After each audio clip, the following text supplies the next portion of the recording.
वरिष्ठं वातात्मजं वानरयोत्तमोख्यं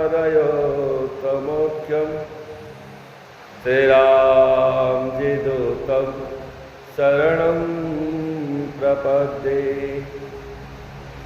ॐ जयन्ती मङ्गलाकाले भद्रकाले कपालिनी दुर्गा क्षमा शिवा धात्री स्वाहा स्वधा नमोस्तुते स्वाहा स्वधा नमोस्तुते। प्रेम से बोले मैं बात की। फूल भी न मांगती हार भी न मांगती, फूल भी न मांगती हार भी न, फूल भी न मांगती हार भी न मांगती, फूल भी न हार भी न। माँ तो भक्तों का बस प्यार मांगती, बोलो जय माता दी, जय माता दी, जय माता दी, जय माता दी, जय माता दी, जय माता दी। फूल भी न मांगती हार भी न मांगती, फूल भी न, फूल भी न मांगती हार भी न मांगती, फूल भी न। माँ तो भक्तों का बस प्यार मांगती, बोलो जय माता दी।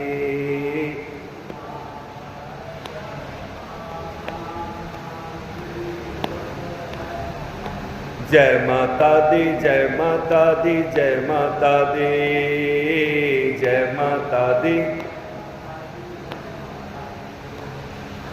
ऊंचे ऊंचे पर्वत पर डेरा मेरे माए का, ऊंचे ऊंचे जग है निराला सारे जग के सहाय का, जग है निराला सारे। चढ़ावे को न मांगती ओढ़ावे को न मांगती, चढ़ावे को न, चढ़ावे को न मांगती ओढ़ावे को न मांगती, चढ़ावे को न। माँ तो बस भक्तों का प्यार मांगती, बोलो जय माता दी। माँ तो बस भक्तों का प्यार मांग, बोलो जय माता दी, जय माता दी, जय माता दी, जय माता। मेरी महामाया की तो माया है निराले है, मेरी महा बिना मांगे दे दे ये तो ऐसी सेरा वाले है, बिना मांगे। पूजा भी न मांगती पाठ भी न मांगती, पूजा भी न, पूजा भी न मांगती पाठ भी न मांगती, पूजा भी न। माँ तो बस भक्तों का प्यार मांगती, बोलो जय माता दी। माँ तो बस भक्तों का, जय माता दी, जय माता दी, जय माता दी, जय माता दी। प्रेम से बुलाओ तो दौड़ी चली आती है, प्रेम से वो क्षण भर में माता मेरी बिगड़ी बनाती है, क्षण भर में धूप भी न मांगती, हार भी न मांगती, धूप भी न, धूप भी न मांगती, दीप भी न मांगती, धूप भी न, माँ तो बस भक्तों का प्यार मांगती, बोलो जय माता दी। माँ तो बस भक्तों का, जय माता दी, जय माता दी, जय माता दी, जय माता दी। फूल भी न मांगती, हार भी न मांगती, फूल भी न, फूल भी न मांगती, हार भी न मांगती, फूल भी न, माँ तो बस भक्तों का प्यार मांगती, बोलो जय माता दी। माँ तो बस भक्तों का, जय माता दी, जय माता दी, जय माता दी, जय माता दी, जय माता दी। प्रेम से बोले अम्बे मात की। सर्व चैतन्य अरुणा तामाध्य विद्या च धीमहि बुद्धि यो न प्रचोदयात्। संसारे अत्र समाख्यातम् सुखानाम उत्तमं सुखम् पुत्रगात्र परिस्वंगो लालनानां च विशेषत अपुत्रस्य गतिर्नास्ति स्वर्गो नैव च नैव च पुत्राद्यानतरन्नास्ति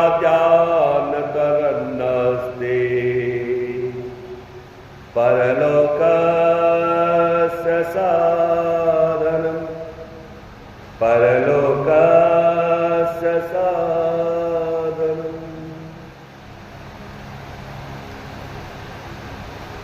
श्रीमद् देवी भागवत के प्रथम स्कंध में जहां से भागवत जी प्रारंभ होती हैं, अभी तो हम लोग केवल महात्म्य पे चर्चा कर रहे थे। ऋषियों ने सूत जी से पूछा कि वह कौन सी परिस्थिति थी जिसके कारण देवी भागवत की रचना करने की आवश्यकता व्यास जी को पड़ी। जैसे श्रीमद् भागवत में उनका मोह है, ऐसे कोई न कोई एक तो कारण रहा होगा जिसके कारण उन्होंने रचना करी। वो कारण क्या है वो हम जानना चाहते हैं। सूत जी कहते हैं कि वास्तव में व्यास जी ने अपने जीवन में यह निर्णय लिया था कि मुझे विवाह नहीं करना, क्योंकि विवाह करेंगे तो बंधन आ जाएगा, बंधन आ जाएगा तो उसके बाद हम अपने मन से खुल करके तपस्या नहीं कर पाएंगे, भगवान की भक्ति आराधना नहीं कर पाएंगे, इसलिए मुझे विवाह नहीं करना। पहले व्यास जी को ऐसा लगता था कि विवाह एक बंधन है, इसलिए विवाह नहीं करना चाहिए। संयोग से एक बार अपने आश्रम से बाहर निकले वन में, तो वन में जब घूमने के लिए गए तो वहां पर इन्होंने एक गौरैया के जोड़े को देखा। अब गौरैया तो समझते होंगे, गौरैया के जोड़े को देखा और देखने के बाद बड़े ध्यान से देखने लगे। उस गौरैया के जोड़े में अंडे उसने दिए हुए हैं, अंडे फूट गए, उसमें से छोटे से शिशु बाहर निकले, लाल लाल चोच है। तो ये देखते क्या है कि गौरैया बाहर से दाना चुग के लाती है और अपने बच्चे के मुख में वह डाल रही है अपने मुख से। तो बड़े ध्यान से व्यास जी देखने लगे। व्यास जी ने सोचा, बताओ पशु पक्षियों में इतना प्रेम है, तो अगर हम आप प्रेम करें तो कौन सी बड़ी बात है। क्या ये नहीं जानते कि ये बच्चे बड़े हो जाएंगे, पंख आ जाएंगे, ये उड़ जाएंगे, फिर भी यह मुख में दाना डाल रहे हैं, उसको यह अपना कर्तव्य समझ रहे हैं कि मुझे बच्चों का पालन करना है, यह कर्तव्य है। और उन्हें इस बात से कोई अफसोस नहीं कि यह बड़े हो जाएंगे, उड़ जाएंगे, चले जाएंगे, और शायद इसी कारण से उनको दुख भी नहीं है। जीव जो होता है, हम आप हैं, वह बच्चे को पालते हैं, पोसते हैं, बड़ा करते हैं, ये सोचते हैं अब ये हमें कमा करके खिलाएगा, ये हाँ हमें ला करके देगा, बुढ़ापे का सहारा बनेगा। और जब वह बच्चा अपने बच्चे को देखने लगता है तो हमें बुरा लगता है कि हमने इतने प्रेम से इसको पाला, पोसा, बड़ा किया, फिर भी यह हमें नहीं देख रहा है। प्रश्न यह है कि आप ईमानदारी सोच के बताइए, हमने किसके लिए किया? अपने बच्चे के लिए। तो वह किसके लिए करेगा? हमने ही तो सिखाया है। अगर हम उसको सिखाते कि नहीं नहीं अपने बच्चे के लिए तो बाद में करेंगे, पहले माता पिता के लिए करेंगे। बाजार से जाते हैं, कहीं से भी जाते हैं तो थोड़ी मिठाई लेके जाएंगे, किसके लिए? बच्चे के लिए। लेकिन क्या कभी मन में आया कि चलो एक पाव जलेबी लेके जाते और पिताजी को खिलाएंगे, बड़ा अच्छा लगता है। या सुंदर रसगुल्ला लेके जाते हैं, पिताजी को बड़ा अच्छा लगता है, मेरी माँ को बड़ा अच्छा लगता है, मैं खिलाऊं। आप जान लें, पिता और माता की सेवा से ही आपके मन को शीतलता मिलती है। और जो पिता माता की सेवा नहीं करते, वह हमेशा आग में जलते रहते। एक बड़ा सुंदर सा दृष्टांत है। कहते हैं पूर्व काल में सूर्य और चंद्रमा, कल्पांतर कथा है, सूर्य और चंद्रमा एक ही माता के होते। ये इस समय की बात नहीं है, इस समय तो कथाओं की माने तो चंद्रमा तो अत्रि मुनि की संतान है, सूर्य महर्षि कश्यप की संतान है, वो अलग है। परंतु पूर्व काल में सूर्य और चंद्रमा एक ही माता के प्रतीकात्मक कथा है।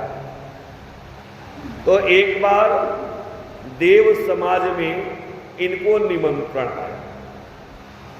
निमंत्रण जो आया तो सूर्य और चंद्रमा आपस में बात कर रहे हैं कि आज तो हम निमंत्रण खाने जाएंगे, बड़ा आनंद आएगा, सुंदर सुंदर पूड़ी, मिठाई वगैरह वगैरह मिलेगा, बहुत आनंद आने वाला है। तो उनकी माता जी वही बैठ के सुन रही। कोई संत बोल रहे थे कि हम बाहर से कुछ भी अच्छा खा के आ जाते हैं और घर पे आके उसकी प्रशंसा करते हैं तो हमको दोष लगता है। इसलिए अगर बाहर कुछ अच्छा खा रहे हैं तो हमें अफसोस करना चाहिए कि मैं स्वयं तो अच्छा खा रहा हूं परंतु मेरे बच्चे नहीं पा रहे हैं। अगर मेरे पास होता तो मैं अपनी माता को भी खिलाता, पिताजी को भी खिलाता और बच्चों को खिलाता, तब तो दोष नहीं लगता। परंतु अगर स्वयं बाहर गए, खूब अच्छा खा लिया और खा करके घर में आकर के उसकी प्रशंसा कर रहे हैं तो दोष लगता है। तो इस प्रकार से वहां पर कहा कि करना क्या चाहिए। माँ कहती है बच्चे तुम लोग तो जाओगे, अच्छा अच्छा भोजन करके आओगे, अब तुम लोग यहाँ पे रहते हो तो तुम लोगों के लिए भोजन बना देते हो।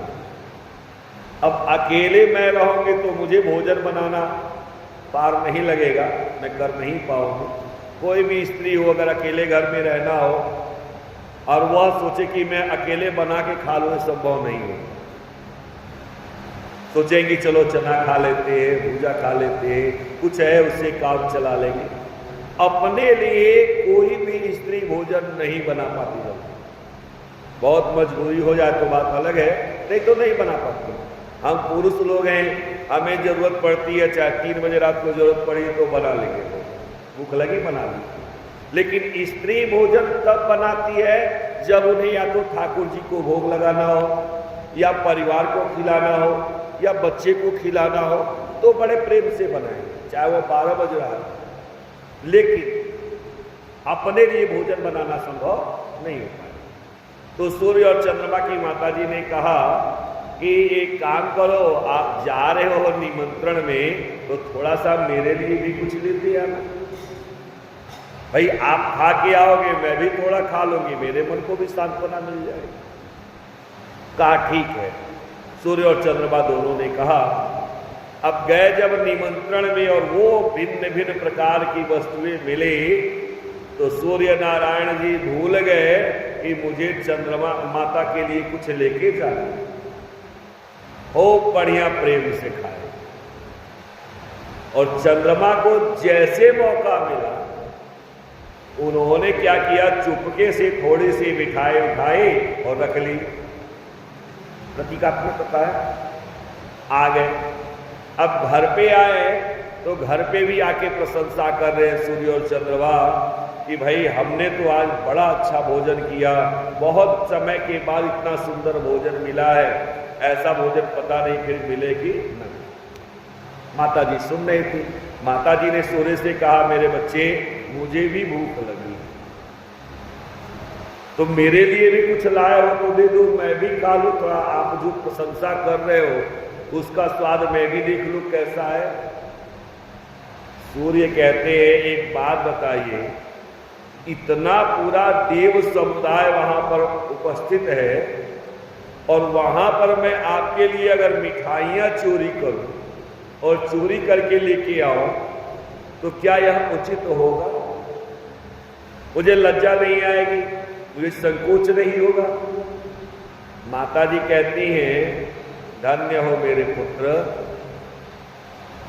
संसार में प्रत्येक जीव अपने बच्चे के लिए पाप भी करता है, चोरी भी करता है, अधर्म भी करता है। और माता के लिए तुम थोड़ी सी मिठाई में नहीं लेके आए, चोरी कौन सी चीज मानी जाती है? हमारे हिस्से का जो है वो हमने खा लिया और बाद में आपके लिए अगर हम कोई चीज कहीं से लेके आ रहे हैं तो हमने तो अपने हिस्से का खा लिया। अब उसके बाद जो हम लेके आ रहे किसी दूसरे के हिस्से का, वो चोरी मानी जाएगी। लेकिन आपने मेरे सामने परोसा और उसमें से थोड़ा सा निकाल करके मैंने बचा लिया, तो ये बचत है, चोरी है क्या? कि भाई मैं आपने मुझे दे दिया एक थाली में, उसमें से मैंने थोड़ा सा निकाल के किनारे कर लिया कि यह मैं माता को खिलाऊंगा, तो वो चोरी नहीं है, वह आपका प्रेम है। आप इतना भी नहीं कर सकते। तो हे सूर्य, तुमने मेरे मन को दुखाया है, मेरे मन को जलाया है, इसलिए मैं तुमको श्राप देती हूं, तुम्हें जीवन भर जलते हुए निकलना है और जलते हुए अस्त होना है। चंद्रमा ने कहा, मां मैं लेके आया, मैं लेके आया। मुझे जैसे मेरे सामने आया मैं समझ गया कि मुझे खा के क्या होगा जब मेरी मां नहीं खाएगी, तो मैं लेके आया हूं, आप खाओ। मां ने खाया। जैसे ही पहला निवाला मुंह में लिया, आंख में आंसू आ गए और आशीर्वाद दिया, हे मेरे पुत्र, तुमने मेरे मन को शीतल किया है, इसलिए आशीर्वाद देती हो, शीतल में ही निकलोगे और शीतल में ही अस्त हो जाओगे। भले ही यह कथा किसी पुराण से ली गई हो, कल्पांतर कथाएं हो, परंतु प्रतीक का भाव यह है कि हम अगर माता पिता के लिए कुछ नहीं बचा करके दे सके तो फिर हमारा जीवन बेकार है। तो हमने सिखाया है अपने बच्चे को कि अपने बच्चे के लिए करना, इसीलिए वह भी अपने बच्चे के लिए कर रहे हैं। अब अगर वह अपने बच्चे के लिए कर रहे हैं तो इसमें हमें दुख किस बात का? दुख इसलिए है क्योंकि हमने उनसे आशा लगा ली है कि वही हमें खिलाएंगे, वही हमें पिलाएंगे। अरे भगवान, विचार करो, जिस मां जगदम्बा ने, जिस भगवान नारायण ने, जिस भोलेनाथ ने मां के गर्भ में आपके लिए भोजन की व्यवस्था करी, क्या वह संसार में आप हैं आपके लिए नहीं करेंगे? विश्वास हो। अगर आपके पास विश्वास है तो आप सब जगह विजयी हो जाओ। विश्वास नहीं है तो कुछ नहीं हो पाएगा। व्यास जी देख रहे हैं गौरैया के जोड़े को और सोचते हैं अहो कितना प्रेम है। अब तक मैं भ्रम में जी रहा था कि विवाह नहीं करूंगा तो ज्यादा सुखी रहूंगा, परंतु आज मैंने देखा कि जो प्रेम बच्चे को पालने में है, जो आनंद बच्चे को खिलाने में है, वह आनंद संसार में और कहीं नहीं है। व्यास जी सोच रहे हैं कि अपुत्रवान की गति नहीं होती, इसलिए मुझे संतान चाहिए। संतान चाहिए तो क्या करेंगे, बड़े उदास मन से बैठे। तब तक नारद जी का आगमन होता है। नारद जी आए, बड़े प्रेम से व्यास जी ने उनका पाद्य अर्घ आदि से पूजन किया और पूजन करने के बाद कहते हैं बाबा मैं संतान प्राप्त करना चाहता हूं। तो नारद जी ने कहा तो दिक्कत क्या है, विवाह कर लीजिए, संतान की प्राप्ति हो जाएगी। व्यास जी ने कहा सबसे बड़ी दिक्कत यही है कि अब इस उम्र में मैं विवाह करने जाऊं तो अच्छा लगेगा नहीं। हा? अब 70-75 साल की उम्र में विवाह करने जाएंगे व्यास जी तो अच्छा लगेगा। विवाह की उम्र हमारी सचिन जी महाराज की थी, फर्स्ट क्लास विवाह हो गया, आनंद आ गया। तो इस प्रकार से व्यास जी सोच रहे हैं कि क्या अब इस समय मुझे विवाह करना चाहिए। नारद जी से कहते हैं अब मुझे विवाह भी नहीं करना है और संतान भी चाहिए। संतान कैसे चाहिए, अयोनिज संतान चाहिए। याद रखिएगा जो मरण धर्मा संतान होंगी उससे आपको क्षणिक सुख की प्राप्ति हो सकती है। जब गृहस्थ धर्म आप स्वीकार करते हो उसके बाद जो संतान होती है वह मरण धर्मा होती है, यानी उनकी मृत्यु निश्चित है, तो वहां पे आपको क्षणिक सुख मिलेगा। लेकिन जो अयोनिज संतान है जिनका जन्म ही मां के गर्भ से नहीं हुआ वो मरण धर्मा नहीं होंगे, वो मोक्ष को प्राप्त करेंगे। ऐसे संतान से आपको आनंद की प्राप्ति होगी। तो कहा महाराज ऐसी संतान चाहिए, क्या करना होगा, किस देवता की उपासना करो यह बताइए। नारद जी ने कहा बड़ा अच्छा आपने प्रश्न पूछा है। ऐसे ही एक बार मेरे मन में भी आया। नारद जी कहते हैं मैं ब्रह्मलोक गया तो मैंने अपने पिताजी को तपस्या करते देखा। तो मैंने पूछा कि पिताजी सारा संसार आपको पितामह कहता है, पितामह मतलब पितामह मतलब दादाजी। हाँ दादाजी। अब दादाजी अगर आप हैं तो आप किसकी तपस्या कर रहे हैं, क्योंकि देखिए भगवान शिव के न दाढ़ी है और न मूंछ है, एकदम बराबर क्लीन है ना। भगवान विष्णु श्रीहरि न उनकी दाढ़ी है ना मूंछ है, कहीं पे कुछ नहीं। लेकिन ब्रह्मा जी की जब रचना होती है, जहां मूर्ति बनती है या ब्रह्मा जी का जो स्वरूप हम जानते हैं, उनकी लंबी दाढ़ी पकी हुई, बाल पके हुए, होता है कि नहीं होता। कहीं आपने ब्रह्मा जी की ऐसी मूर्ति देखी है जैसे शिव जी का होता है क्लीन से। तो माना यह जाता है कि जो ब्रह्म के उपासक हैं, जो ब्रह्म के उपासक हैं वो हमेशा वयोवृद्ध ही होते हैं। आप कहते हो ना कि मैंने अपने बाल धूप में नहीं सफेद किए। आपका जो यह बाल है जिसपे आप सफेदी दिख रही है, यह एक एक अनुभव का प्रतीक है। आपने अनुभव किया है अपने जीवन में, इसलिए अगर हमें कुछ सीखना हो कहीं और जाने की जरूरत नहीं, आपके पास बैठ जाओ बहुत सारी बातें सीख लें। लेकिन आजकल के बच्चों को बैठने का समय नहीं। अगर कहा जाए कि पिताजी के पास बैठिए, दादाजी के पास बैठिए, कुछ सीखिए, तो कहेंगे नहीं कौन बैठने जाएगा, पुराने जमाने की बात बताएंगे। अरे हम तो नए जमाने। अच्छा, खाना आता नहीं, पहनने आता नहीं, सोने आता नहीं, सोते हैं रात को 3 बजे और जगते हैं 10 बजे। पूछा किसी ने क्या कर रहे थे? पढ़ाई कर रहे थे, संध्या वंदन कर रहे थे। रात को 3 बजे तक क्या करेंगे? अनावश्यक कार्य करेंगे।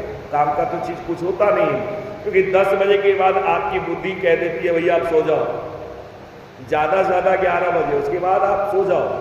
उसके बाद अगर आप जाग रहे हो तो न आप धर्म की प्राप्ति कर सकते हो, न अर्थ की, न मोक्ष की। 3 चीज की प्राप्ति तो नहीं हो पाएगी। हो सकता है काम की प्राप्ति हो जाए।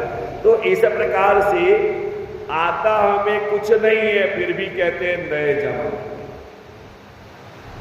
और नारद जी गए, ब्रह्मा जी को प्रणाम किया, कहा महाराज मैं तो जानता था सबसे वयोवृद्ध आप ही हैं, क्या आपसे भी बड़ा कोई है?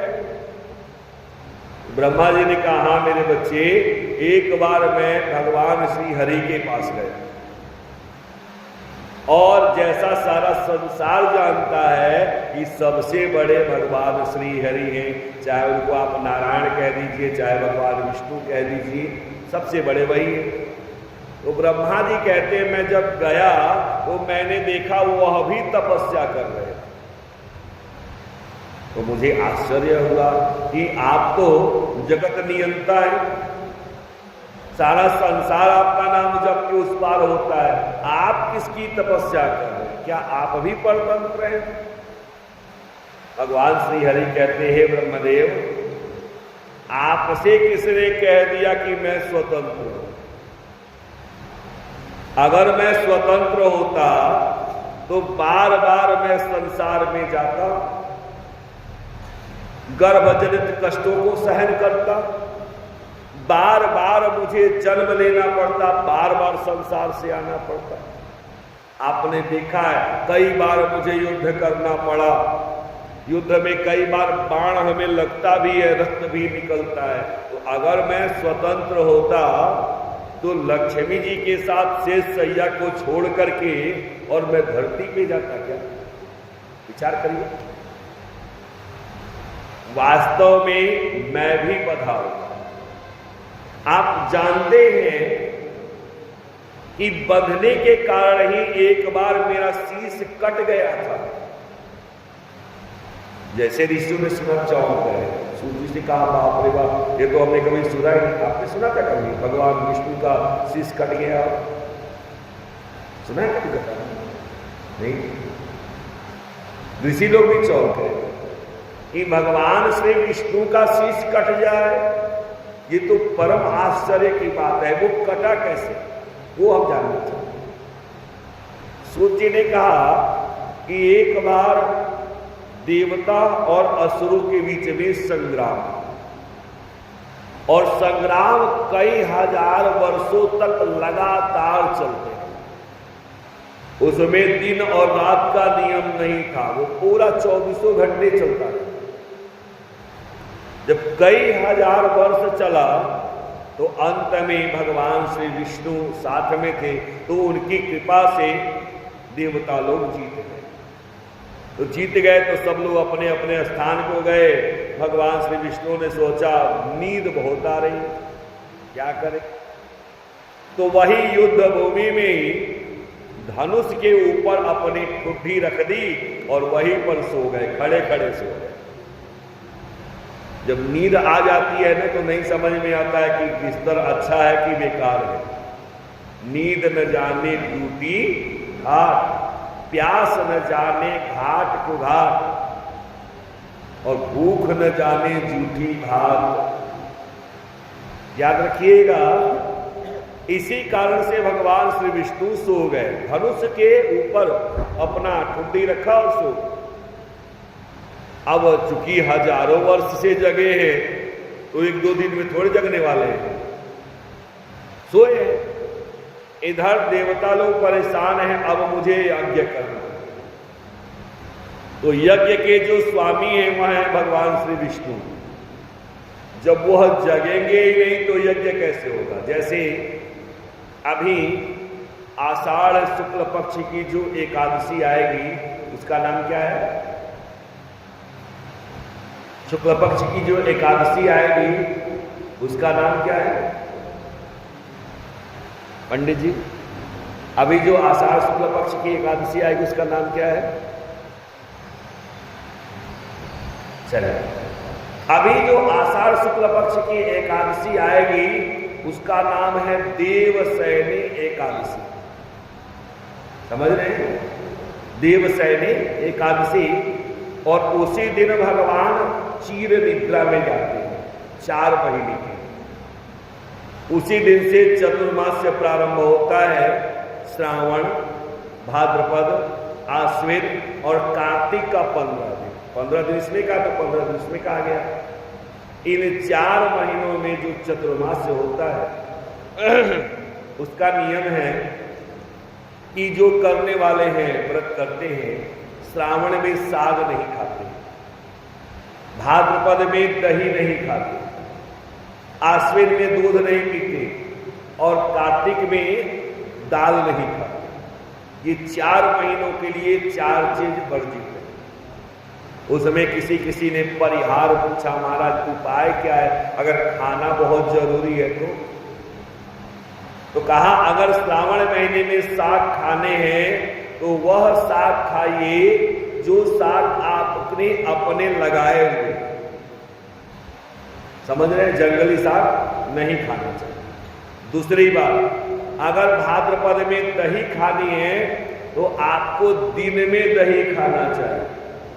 वैसे भी अगर सत्य पूछें, नियम तो यह कहता है कि अगर आपको भोजन करना है तो दिन में दही खाइए और रात को दूध का सेवन करना चाहिए। लेकिन कई बार उल्टा हो जाता है, दिन में दूध पी लेते हैं, रात को दही खा लेते हैं तो नुकसान करता है। तो कहा अगर भाद्रपद में दही खाना परम आवश्यक है तो आप एक काम करो, दिन में दही खाओ, रात्रि को दही मत खाओ। वैसे भी हमने सुना है कि डायबिटीज वालों को दही बहुत फायदेमंद है, लेकिन दही भी दही जैसा होना चाहिए, वो हिलाया हुआ नहीं दही होना चाहिए। उससे स्नान कर सकते हैं, खाने लायक नहीं होता है। दही जो फ्रीज का नहीं हो। आजकल तो पता नहीं कौन सी हमारी मेंटेलिटी है, खूब अच्छा दही जमा देंगे, उठा के फ्रिज में डाल देंगे। कई बार लोगों से हमने पूछा, लोग कहते हैं महाराज खट्टा नहीं होता है। हमने कहा वाह, आज से 20 साल पहले, 25 साल पहले जब गांव में फ्रिज नहीं हुआ करता था तो लोग दही नहीं खाते थे। कौन सा फ्रिज में रखते थे और आराम से खाते थे, खूब आनंद लेके खाते थे, कहीं कोई दिक्कत नहीं। ये फ्रिज की संस्कृति सबसे खतरनाक होती है। बहरहाल, तो इस प्रकार से भाद्रपद में दही दिन में खा सकते हैं आप। अगर आश्विन में आपको दूध पीना ही है, कुछ लोगों की आदत है, मान लीजिए, क्या करें? कहा पितृपक्ष के 15 दिन आपको दूध नहीं पीना चाहिए। क्यों? क्योंकि पितृपक्ष में आप दूध से तर्पण करते हो। तो जब दूध पी ही लेंगे तो तर्पण क्या करेंगे? इसलिए पितृपक्ष में 15 दिन आपको कम से कम बचा लेना चाहिए। उसके बाद नवरात्रि प्रारंभ हो गया, कोई बात नहीं। कार्तिक में दाल खाना अगर परम आवश्यक है तो 4 दालों का विशेष रूप से परहेज करना चाहिए। और हमें तो लगता है कि सबको हमेशा 4 दालों से परहेज करना चाहिए। पहला, मसूर की दाल नहीं खानी चाहिए। दूसरा, उड़द की दाल नहीं खानी चाहिए, क्योंकि उड़द की दाल और मांस दोनों एक बराबर होता है। आप जब बलि देने जाते हो तो किसकी बलि देते हो? उड़द और दही की। उड़द क्या है? मांस है। अगर आप उसको खा रहे हो तो समझो वही खा रहे हो। तीसरा है अक्सा का दाल। अक्सा जिसको खेसारी बोलते हैं, अक्सा बोलते हैं। हाँ, एक दाल होता है खेसारी अक्सा, वो दाल होता है। और चौथा दाल उसी अक्सा के अंतर्गत ही आता है, लतरा बोलते हैं उसको। यानी कुछ दाल ऐसे हैं जो जल्दी सिद्ध नहीं होती, उसको नहीं खाना चाहिए। बाकी आप चना का दाल खा सकते हो, मटर का दाल खा सकते हो, अरहर का दाल खा सकते हो। ये सब दाल अच्छा होता है, लेकिन जिसकी जैसी सोच। तो अगर 4 महीने आपने कर लिया तो चतुर्मास से आपका पूरा हो गया। अब इस चतुर्मास में शायद आप सब जानते हो, कोई भी शुभ का कार्य नहीं किया जा सकता, चाहे वह जनेऊ हो, चाहे वह विवाह हो, चाहे वह मुंडन हो, चाहे गृह प्रवेश हो, क्योंकि इन 4 महीनों में भगवान सोते। इसी प्रकार से जब युद्ध भूमि में भगवान सो गए तो सब लोग सोच रहे हैं यज्ञ कैसे होगा। यज्ञ के लिए भगवान की आवश्यकता जगेंगे तभी ना यज्ञ होगा। तो सारे देवता ब्रह्मा जी के पास गए, ब्रह्मा जी आए, पहुंचे उस यज्ञ युद्ध के मैदान में जहां भगवान विष्णु सो रहे हैं। सोचने लगे क्या करें, तो वहां पर ब्रह्मा जी ने दीमकों की सृष्टि कर दी। दीमकों की जो सृष्टि करी तो दीमकों ने कहा आदेश करे प्रभु, करना क्या है। कहा कुछ नहीं करना है, केवल ये जो धनुष की प्रत्यंचा है इसको तुम काट दो। कैसे? कहा चाट चाट। तो दीमकों ने कहा महाराज एक हमारे मन में शंका है, आप कहें तो बता दें।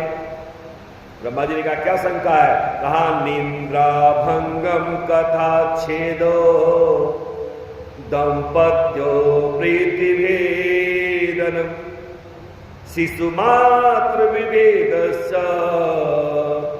ब्रह्म हत्या समास्मृतम शरवः स्वार्थो वशो लोक कुरुते पातकं किल तस्मादहं करिष्यामि स्वार्थमेव प्रभक्षणम् स्वार्थमेव प्रभक्षणम्। दीमकों ने कहा महाराज जहां तक हम जानते हैं अगर किसी को सोते हुए से जगा दो तो ब्रह्म हत्या के समान दोष लगता है। अगर कथा हो रही है, कथा के बीच में आसन आप बदलने लगो या कथा में जोर जोर से बोलना शुरू कर दो और किसी प्रकार से कथा में विघ्न पड़ जाए तो आपको ब्रह्म हत्या का दोष लगता है।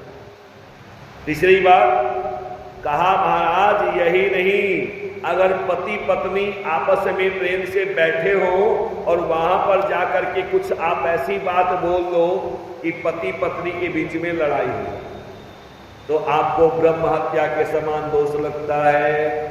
यही नहीं, जो नववधू जो बहू अपने पति को लेकर के सास से अलग हो जाती है, कहते शिशु मात्र विभेदस्य ब्रह्म हत्या समस्मृतम। अगर आप अपने पति को लेकर के सास से अलग हो गई तो आपके ऊपर भी ब्रह्म हत्या का दोष लगता है, क्योंकि आपने एक मां से उसके बेटे को अलग कर दिया, छीन लिया। आपका बेटा है, अगर कोई आपको छीन के लेके जाए तो कैसा लगेगा? छोटा सा बच्चा है, उसको कोई छीन के लेके जाए तो कैसा लगेगा? और आप तो 20 साल 22 साल 25 साल के बच्चे को छीन के लेके चली जा रही हो, कह रहे हो मेरा पति सिर्फ मेरा है, तो आपको ब्रह्म हत्या के समान दोष लगता है। दीमकों ने कहा इस संसार में प्रत्येक व्यक्ति स्वार्थ के वशीभूत है और स्वार्थ के वशीभूत होकर ही लोग पाप कर्म करते हैं। अब बताइए ईमानदारी से सोच करके कि अगर हम इसे धनुष की प्रत्यंचा को चाट ले और भगवान विष्णु की निद्रा भंग हो जाएगी, इसमें हमारा क्या फायदा है? कोई फायदा हो तो बताइए। ब्रह्मा जी ने कहा महाराज सुनो, तव भागम करिष्यामि मख मध्ये यथा शृणु तेन त्वं कुरु कार्यं नो विष्णुं बोधयमाचिरम् होम कर्माणि पार्श्वे च हविर्दानात् पतिष्यति तत्ते भागं विजानीहि कुरुं कार्यतरन्विता।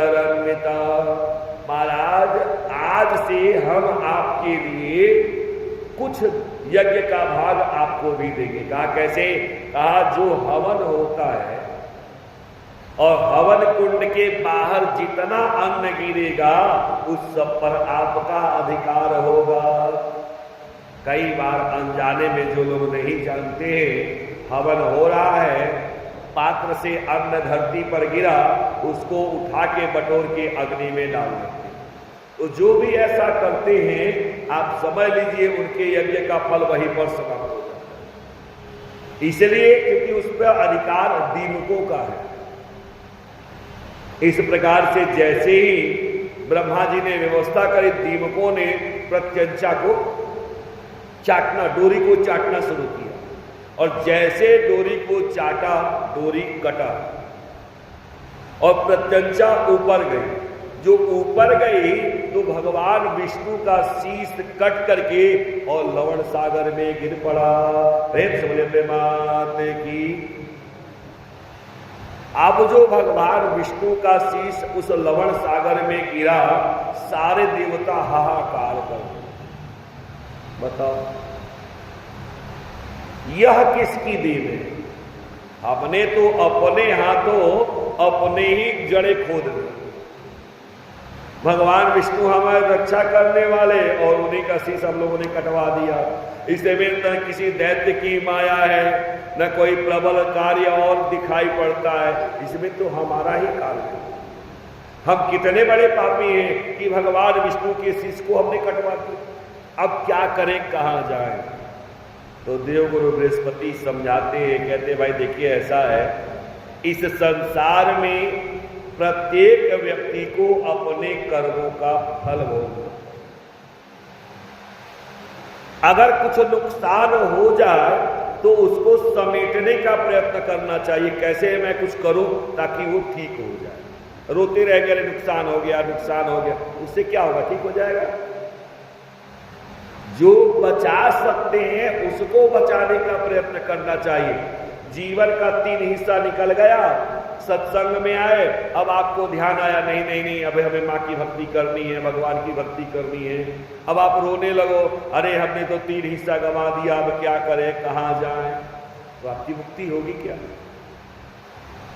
आपने जो गंवा दिया, जो बीत गया, उसकी बात छोड़ दो। जब ही जागो तभी सब। जो समय मिल गया उसी का सदुपयोग करिए। 10 मिनट मिले, आधा घंटा मिले, क्योंकि सत्संग की महिमा कितनी अच्छी है।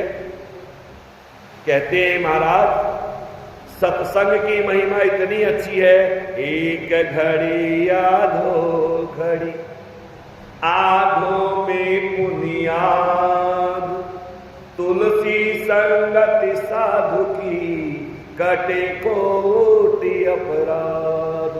तो ये मत सोचिए कितना समय आपको मिला है, जो समय मिले उसका सदुपयोग कर लेना चाहिए।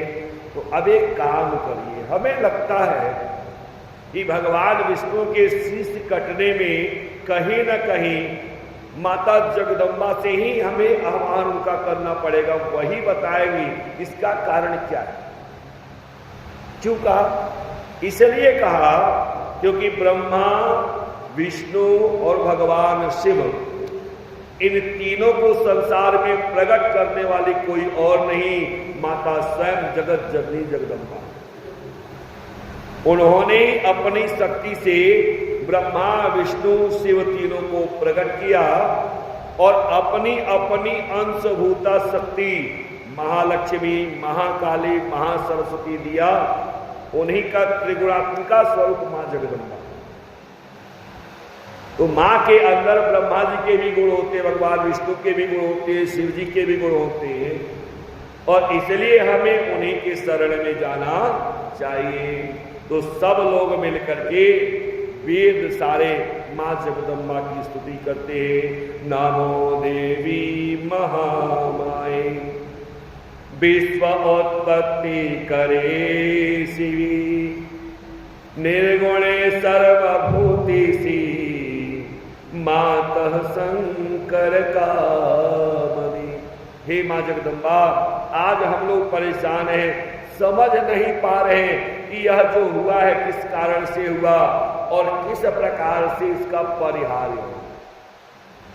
मां जगदम्बा प्रकट हुई, शंख चक्र गदा पद्म वनमाला से विभूषित मां जगदम्बा प्रकट हुई और उन्होंने कहा कि इस संसार में प्रत्येक व्यक्ति को अपने कर्मों का फल हो, लेकिन कभी कभी संगत के कारण दूसरे के श्राप को भी स्वीकार करना पड़ता है। आप घर में बहुत अच्छे हो, आप घर में बहुत अच्छे हो, लेकिन परिवार में से किसी एक का कर्म अगर खराब है तो उसका असर पूरे परिवार पे हो जाता है। ठीक वैसे ही जैसे घर में एक व्यक्ति कमाने वाला हो तो उसका धन जो आता है उससे पूरा परिवार उपभोग करता है। घर में डीएम एक ही व्यक्ति बनता है लेकिन पूरे घर भर को लगता है हम ही डीएम है, तो उसका प्रभाव पड़ता है। उसी प्रकार से अगर कोई पाप कर्म करता है तो एक व्यक्ति पाप कर्म करेगा लेकिन भुगतना पूरे परिवार को पड़ता है। कहा महाराज वह इसका कारण यह है, इनका जो यह शीश कटा है इसमें कारण कई हैं, उसमें प्रमुख है देवी लक्ष्मी का श्राप। हमें लगता है कि अपनों का श्राप नहीं लगता, याद रखिएगा, अपनों का आशीर्वाद लगे या न लगे लेकिन अपनों का श्राप बहुत जल्दी लग जाता है। इसलिए श्राप लेने और देने दोनों से बचना चाहिए। श्राप देना भी नहीं है और लेना भी नहीं। आप अच्छे से सेवा कर रहे हो, भगवान की भक्ति कर रहे हो, उसके बाद भी अगर कोई श्राप देता है तो आपके ऊपर वो प्रभावी नहीं होगा। परंतु अगर आपने किसी के मन को दुखाया, वह एक शब्द आपसे नहीं बोलेगा लेकिन उसके रोम रूप से जो आपको आह निकलेगा वह पूरा का पूरा वंश आपका समाप्त कर देगा। जैसे मान लीजिए किसी ने कोई गलती नहीं की और आपने अनायास उसके ऊपर अपराध लगा दिया, कलंक लगा दिया, आरोप लगा दिया, भैया आपने चोरी की, आपने हमको ये कहा, और उस हानि के कारण अगर उसका मन रो गया तो चाहे वह मुख से बोले या न बोले आपको उसका श्राप जरूर लग जाता है। और विशेष करके स्त्री का श्राप तो लगता ही लगता है। चाहे वह स्त्री का आशय केवल पत्नी से नहीं है, स्त्री का आशय पत्नी भी है, मां भी है, बहन भी है, चाची भी है, दादी भी है। जितने परिवार में स्त्रियां हैं सब में मां जगदम्बा का स्वरूप है। अगर इसमें से किसी एक का भी अगर आपने मन दुखाया तो समझ लीजिए कि आपको उसके श्राप का भागी बनना पड़ेगा। इनका भगवान विष्णु का जो शीश कटा, मां जगदम्बा कहती हैं कि पूर्व काल में एक बार भगवान श्री विष्णु लेटे हुए हैं और माता लक्ष्मी पांव दबा रही हैं। तो पांव दबा रही हैं, पांव दबाते दबाते भगवान श्री विष्णु ध्यान मगन हो गए। ध्यान मगन हुए तो उस समय वह मुस्कुराने लगे। जो मुस्कुराने लगे तो माता लक्ष्मी सोचती हैं कि आखिर कारण क्या है, आज मेरे प्रभु मुस्कुरा रहे हैं। अब से पहले इतनी मोहक मुस्कान तो कभी देखी नहीं। जब जीव आत्मा में रमण करने लगता है ना, आत्मा राम बन जाता है, तो उस समय जब वह भक्ति से सरोवर हो जाएगा तो वह अपने आप ही मुस्कुराने लगता है। और जब अपने जीवन के ऊपर पश्चाताप करता है तो रोने भी लगता है। परंतु माता लक्ष्मी ने सोचा कहीं ऐसा तो नहीं कि इन्होंने मुझसे भी अधिक सुंदर किसी स्त्री को देख लिया हो और इसलिए मुस्कुरा रहे। अब यह बात जो सुनने के बाद जैसे मन में विचार किया, हो सकता है मुझसे भी सुंदर कोई स्त्री हो, तो इनके मां जगदम्बा के अंदर तामसी प्रवृत्ति जो है मां लक्ष्मी के अंदर वह प्रकट हो। देखिए सतोगुण, रजोगुण और तमोगुण, ये तीनों हम सबके अंदर होते हैं, वो समाप्त नहीं हो सकता। परंतु जब हम सत्संग करते हैं, भगवान की भक्ति करते हैं, तो रजोगुण और तमोगुण बैठ जाता है, सतोगुण ऊपर हो जाता है। जब हमारे अंदर बढ़िया खाना खाने का, बढ़िया पहनने का मन करता है तो सतोगुण और तमोगुण बैठ जाते हैं, रजोगुण बढ़ जाता है। और जब हमें नींद आने लगे, बार बार जम्हाई आ रही है, आलस से आ जाए, किसी से झगड़ा करने का मन करे, क्रोध करने का मन करे, तो सतोगुण और रजोगुण दोनों दब जाते, तमोगुण ऊपर हो जाता। तो माता लक्ष्मी के अंदर तमोगुण प्रकट हुआ। जो तमोगुण प्रकट हुआ तो सीधे और सीधे भगवान विष्णु को श्राप दे दिया कि जिस मुख से आप किसी का ध्यान करके हंस रहे हो, वह आपका शीश कट करके गिर जाए। माता जगदम्बा स्वयं कहती हैं कि स्त्रियों में 8 अवगुण हमेशा रहते, लेकिन सावधान रहते सब में, लेकिन जिसने भक्ति को ग्रहण कर लिया है, जिसने कर्म को ही भक्ति मान लिया है, उसके 8 अवगुण दब जाते हैं। और जिसके अंदर भक्ति नहीं है, जिसके अंदर सेवा भाव नहीं है, नाम जप नहीं है, वो 8 अवगुण उभर जाते हैं। वो 8 अवगुण क्या है? अमृतम साहसम माया, मूर्खत्वम अतिलोभता, अशौचम निर्दयत्वम च, स्त्रीणाम दोष स्वभावज। 8 अवगुण अनृत, साहस, माया, मूर्खता, अतिलोभता, अशौच, निर्दयत्व, ये जो है स्त्रियों के स्वाभाविक दोष होते हैं। लेकिन उसके जिसने धर्म को नहीं समझा, जिनके मन में भगवान की भक्ति नहीं है, उनके अंदर यह चीज उभर जाती है। और जिसके अंदर भक्ति आ गई, नाम जप आ गया, वो सब दब जाता है। जैसे हमारे अंदर अनगिनत अवगुण है, आपके अंदर तो गणना कर दी किसी ने कि 8 अवगुण है, हमारे अंदर कितने अवगुण है तो बता भी नहीं सकते, क्योंकि गिनती नहीं हो सकती। तो पुरुषों के अंदर कितना अवगुण है उसकी गिनती नहीं हो सकती। अब होता क्या है, जब हम भगवान की भक्ति करने लगते हैं, नाम जप करने लगते हैं, तो वो सारे अवगुण दब जाते हैं, सतोगुण प्रकट हो जाता है। इस प्रकार से मां जगदम्बा कहती हैं कि इनको केवल देवी लक्ष्मी का श्राप लगा। और एक और भी कारण है। देवताओं ने कहा मां वो क्या कारण है? कहा पूर्व काल में एक असुर हुआ जिसका नाम था हयग्रीव। हयग्रीव उसने मां जगदम्बा की बड़ी आराधना की। माता जगदम्बा प्रसन्न हो गई। कहा क्या चाहिए? कहा मां अगर आप मेरे ऊपर प्रसन्न हो तो हमें अमर करो। तो माता मुस्कुराने लगी। कहा बच्चा संसार में कोई अमर नहीं हो सकता, क्योंकि इस शरीर के बहुत सारे दोष हैं। तो जब शरीर में इतने दोष हैं तो यह शरीर अमर कैसे होगा? विचार करो। तो शरीर अमर नहीं होगा। हाँ कुछ और मांग लो। तो हयग्रीव ने कहा कि जैसा मेरा स्वरूप है, यानी पूरा शरीर मनुष्य का और केवल ग्रीवा से ऊपर हय का सिर है, अश्व का सिर है, ऐसा ही कोई व्यक्ति मुझे मार सकता है, दूसरा कोई नहीं मार सकता। मां ने वरदान दिया।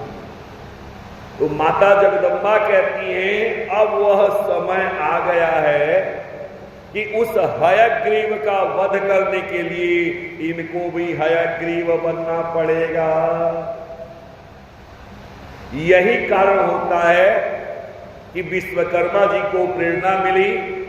विश्वकर्मा जी ने अश्व के शीश को काटा और काट करके भगवान विष्णु के सिर के ऊपर रखा और रख करके जैसे ही संजीवनी विद्या का प्रयोग किया जाता है, भगवान विष्णु हयग्रीव रूप से प्रकट हो जाते हैं। प्रेम से बोलिए अपने माते की। मां जगदम्बा ने कहा कि हयग्रीव का वध करने के बाद जो इनका पूर्वत सिर था वैसे ही हो जाएगा। इस प्रकार से आशीर्वाद देकर वहां पर अंतर ध्यान हो गई। तो नारद जी जो व्यास जी को कथा सुना रहे हैं, उन्होंने कहा मेरे प्रभु, अगर आप अयोनिज संतान की प्राप्ति करना चाहते हो तो आपको मां जगदम्बा और भगवान शिव अर्थात शिव और शिवा दोनों की आराधना करनी पड़ेगी। अकेले शिव जी की आराधना करने से भी संतान नहीं मिलेगी और अकेले शिवा की भी आराधना नहीं करनी है। आपको शिव और शिवा दोनों की आराधना करनी है, दोनों की तपस्या करनी है। और यही कारण है व्यास जी तपस्या करने के लिए शंकरषण पर्वत पर चले जाते हैं। शेष कथा पे कल विचार करेंगे। प्रेम से बोले अम्बे मात की। पूजा की थाली सजा रखी है, मैया तेरी ज्योत जगा रखी है, मैया तेरी ज्योत जगा रखी है। पूजा की थाली सजा रखी है, मैया तेरी ज्योत जगा रखी। मन मंदिर में छुपा रखी है, मैया तेरी ज्योत जगा रखी है, मैया तेरी ज्योत जगा। कराया जगराता भवानी आ जाओ, कराया जग भवानी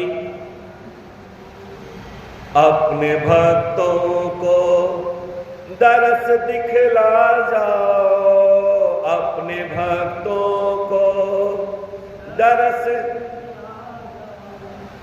अगर तुम आना आई मन की कल खिल जाएंगी, अगर तुम आई तो मन की कल